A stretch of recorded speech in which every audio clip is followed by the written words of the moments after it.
Hello viewers, আসসালামু আলাইকুম। আশা করি সবাই ভালো আছেন। তো Sadi agro and fisheries YouTube channel ও ফেসবুক পেজ থেকে যারা ভিডিওটা দেখতেছেন তাদের সকলকে স্বাগত জানাচ্ছি।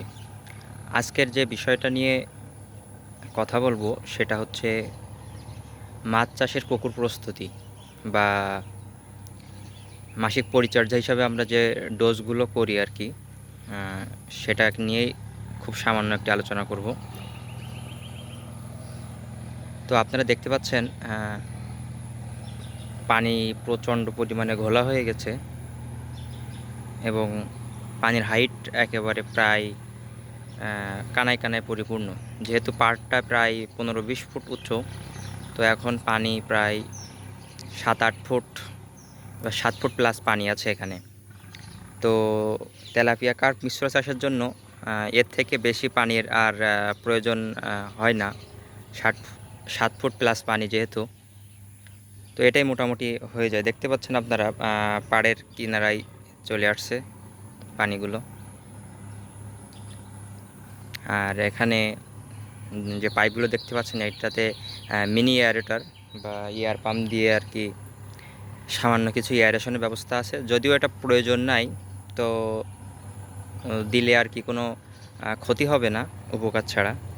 তো বিষয়টা আহ, হচ্ছে আমাদের এলাকায় প্রচণ্ড পরিমাণে পানি বা বৃষ্টি হয়েছে গত রাত থেকেই, গত রাত বা গত পরশু দিন রাত থেকে।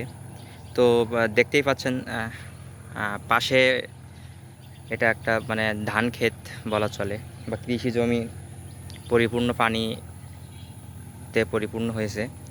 তো যার কারণে এখন ইচ্ছা অনিচ্ছায় পুকুরের ভেতরে পানি ঢোকাতে হয়েছে। তো এখন পানিগুলো ঘোলাটে হয়ে গেছে। তো এখন এটা ট্রিটমেন্ট অবশ্যই দেওয়া দরকার, না হলে ঘোলা অবস্থায় থাকলে অনেক প্রবলেম দেখা দেবে। তো প্রথমত আপনারা মাসিক পরিচর্যা হিসাবে আমরা সবাই জানি যেটা ব্যবহার করা হয় চুন। আপনারা এখানে পাথরি চুনটা ব্যবহার করতে পারেন, অথবা আপনারা যে ক্যালসিয়াম কার্বনেট বা কেনা চুন আছে বা গুঁড়া চুন কোম্পানির চুন, এটাও ব্যবহার করতে পারেন। দুটাই ভালো মোটামুটি। পাথরি চুনটা সবচেয়ে ভালো, কিন্তু বর্তমান সময়ে দেখা যাচ্ছে পাথরি চুনের ভিতরে অনেকগুলো ভেজাল লক্ষ্য করা যাচ্ছে এবং বড় বড় পাথর সেখানে পাওয়া যাচ্ছে। তো যার কারণে অনেকেই কোম্পানির চুন বা ক্যালসিয়াম চুনটাকে ব্যবহার করতেছেন।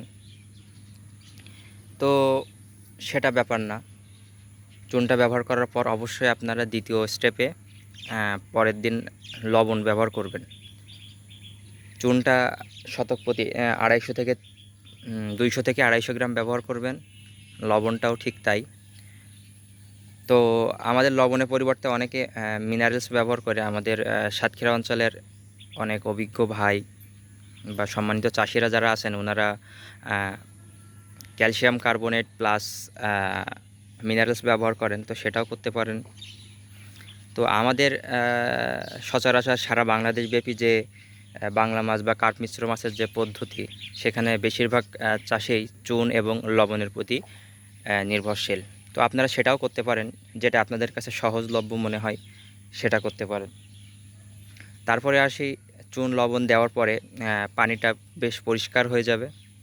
তারপরে আপনারা আপনাদের একটা প্রাকৃতিক খাবারের ডোজ করতে পারেন। প্রাকৃতিক খাবার যদি পানির কালারটা এরকমই হয়ে যায়, তো যদি নর্মালি পানি থাকে এবং মাছের খাদ্যটা পরিপূর্ণভাবে দিতে থাকেন, তাহলে ইনশাল্লাহ কালার এমনিতেই চলে আসবে, কোনো প্রাকৃতিক খাবারের ডোজের দরকার হবে না। কিন্তু এক একজনের পুকুরের পরিবেশ এক এক রকম হওয়ার কারণে অনেক সময় কালার আসে না। তো আপনারা চুন লবণ দেওয়ার পর তৃতীয় স্টেপে গিয়ে আপনারা পুকুরে হররা টানবেন। হররাটা হচ্ছে, তো ভিউয়ার্স দেখতে পাচ্ছেন এটাকে বলে হররা। অনেকে হটরা বলেন বা অনেকে বিভিন্ন জালের কাঠি বিভিন্ন নামেই ডাকেন। তো এটার প্রকৃত নাম হচ্ছে হররা বা হররা যেটা বলে। এক এক এলাকায় এক এক রকম নামের এটাকে ডাকে। তো আপনারা এটা দিয়ে পুকুরের কাদার গ্যাস উঠাই দেবেন। উঠানোর পরে এটা কয়েকবার টান দেবেন, দুই পাশে দুইজন লোকের সাহায্য নিয়ে এটা টানতে হয়। টানার কারণে কাদার যে অ্যামোনিয়া বা বিষাক্ত গ্যাস আছে সেই গ্যাসগুলো সহজে রিমুভ হয়ে যায়। তো এটা অনেক এলাকায় পাওয়া যায় না, আপনারা খোঁজ নিয়ে দেখতে পারেন। পাশাপাশি চতুর্থ নাম্বার স্টেপে গিয়ে আপনারা প্রাকৃতিক খাবারের ডোজ করবেন। যদি ভিডিওতে আগে বললাম, যদি প্রয়োজন হয় অবশ্যই করবেন। সেখানে আপনারা সরিষার খোল ব্যবহার করতে পারেন। সরিষার খোল শতকপটি 300 গ্রাম এবং ইউরিয়া 150 গ্রাম এবং টিএসপি 150 গ্রাম আপনারা শতকপতি ব্যবহার করতে পারেন। যেহেতু যদি পানির কালার একেবারেই ভিন্ন হয়ে যায় বা একেবারেই ঘোলা হয়ে যায়, বা এখানে আপনারা ইউরিয়া 100 গ্রাম টিএসপি বা তিউনেশিয়া ফসফেট যেটাকে বলে ট্রিপল সুপার ফসফেট, সেটা ব্যবহার করতে পারেন 100 গ্রাম হারে, যার যেমন প্রয়োজন অনুসারে আর কি। তো আপনারা এটা অবশ্যই মনে রাখতে হবে, এই প্রাকৃতিক খাবারের ডোজটা আপনার ইচ্ছা মতো করলেই হবে না। অবশ্যই রোদ্রের দিনে বা যেদিন সারাদিন রোদ পড়বে সেই দিনকেই দেওয়া লাগবে, না হলে আপনার এটা উপকারের বদলে আরও ক্ষতি সাধন করবে, কেননা রোদ ছাড়া এটার কোনো কার্যকারিতা নাই। তো আপনারা এগুলো সরিষার খোলটা 48 ঘন্টা ভিজিয়ে তারপরে আপনারা এটার সাথে সার অ্যাড করবেন, করে 72 ঘন্টা হয়ে গেলে আপনারা এটাকে পুকুরে প্রয়োগ করবেন। অবশ্যই খেয়াল রাখবেন আপনারা যেটার জন্য অবশ্যই রোদ্রের দিনে দেওয়া উচিত, কেননা রোদ ছাড়া এটার কোনো কার্যকারিতা নাই। তো আপনারা এটা দেওয়ার 2-3 দিনের ভিতরেই দেখতে পারবেন পুকুরের বেশ সুন্দর কালার চলে আসছে। তো আপনারা এর ভিতরে একটা কথা বলে রাখি, আপনারা কখনোই খাবার বন্ধ করবেন না, খাবারকে অবশ্যই কন্টিনিউ করবেন, কেননা খাবারই মাছের মেন আমিষের উৎস। তো এটা যদি বন্ধ করে আপনি শুধু প্রাকৃতিক খাবারের উপর নির্ভরশীল হন, এটা কখনোই মাছ চাষ হবে কিন্তু বাণিজ্যিক মাছ চাষ আপনার হবে না। আপনাকে অবশ্যই প্রাকৃতিক খাবারের পাশাপাশি আপনি এখানে খাবার ব্যবহার করবেন। তো সে খাবারটা যে কোনো খাবারই হতে পারে, হাতে বানানো খাবার হতে পারে, কোম্পানির রেডি প্লেট ফিড হতে পারে, ভাসমান ফিড হতে পারে, বা আপনি নিজেও প্লেটিং করে নিতে পারেন, আপনার যেটা সহজলভ্য মনে হয় আর কি। তবে অবশ্যই মাছের প্রোটিন পার্সেন্টেজ হিসাবে, বডি ওয়েটের হিসাবে খাবার দিবেন, না হলে মাছের কাঙ্ক্ষিত গ্রোথ পাবেন না। তো এই যে মাসিক পরিচর্যাটা আপনাকে বলা হলো, এর সাথে আপনি আরও একটা কাজ করতে পারেন। আপনি চুন লবণ দেওয়ার পরে অনেকে প্রোবায়োটিক ব্যবহার করেন, তো চুন লবণ দেওয়ার পরে আপনি প্রোবায়োটিকটা ব্যবহার করবেন, তাদের আর সার ব্যবহার করার প্রয়োজন হবে না। যারা প্রতিনিয়ত প্রোবায়োটিক ব্যবহার করেন তারা অবশ্যই প্রোবায়োটিক ব্যবহার করবেন, এবং প্রোবায়োটিক ব্যবহার করার একদিন আগে প্রিবায়োটিক বা প্রোবায়োটিকের খাবার সেটা ব্যবহার করবেন, তাহলে প্রোবায়োটিকের কার্যকারিতা অবশ্যই বহুগুণে বৃদ্ধি পাবে।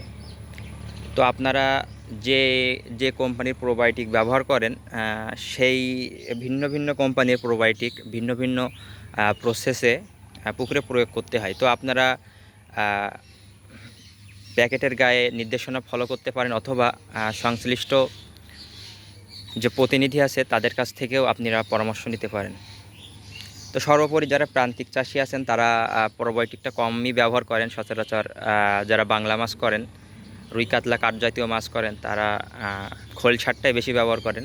তো আসলে আপনাদের যেটা সহজলভ্য হয়, কারণ অনেক এলাকায় প্রোবায়োটিক তেমন পাওয়া যায় না, বা অনেক প্রান্তিক গ্রামীণ এলাকায় পাওয়া যায় না। তো প্রোবায়োটিকও আসলে খারাপ কোনো জিনিস না। প্রোবায়োটিক অবশ্যই মাছের জন্য একটি ভালো, মাছের দেহের জন্য ভালো, এবং পানির প্যারামিটারটা খুবই ভালো রাখে। তো এখন যেহেতু বর্ষাকালে, এখন সারা বাংলাদেশে কম বেশি বৃষ্টিপাতের সম্ভাবনা আছে, বা এখনও বর্তমানেও হচ্ছে। তো আপনারা এই কাজগুলো অবশ্যই করতে পারেন। তো খেয়াল রাখবেন, বর্ষাকালে যে কোনো ডোজ করার আগে অবশ্যই ভাববেন। তবে চুন লবণ বা প্রোবায়োটিক এগুলো দেওয়ার আগে যে কোনো সময়ই দেওয়া যায় আর কি। এটার কোনো নির্দিষ্ট দিন নাই যে রৌদ্র দিনে দিতে হবে, কারণ যখনই প্রয়োজন হবে চাষির তখনই দিতে হবে। তো এই ছিল সংক্ষেপে আর কি মাসিক পরিচর্যা। তো পরবর্তী ভিডিওতে পুকুর প্রস্তুতি সম্পর্কে বা অন্য কোনো বিষয় নিয়ে অবশ্যই হাজির হব। আপনাদের কোনো জিজ্ঞাসা যদি থাকে তাহলে অবশ্যই কমেন্ট বক্সে প্রশ্ন করতে পারেন। আমার স্বল্প জ্ঞানে উত্তর দেওয়ার চেষ্টা করব। তো ততক্ষণে সবাই ভালো থাকবেন, সুস্থ থাকবেন। আসসালামু আলাইকুম।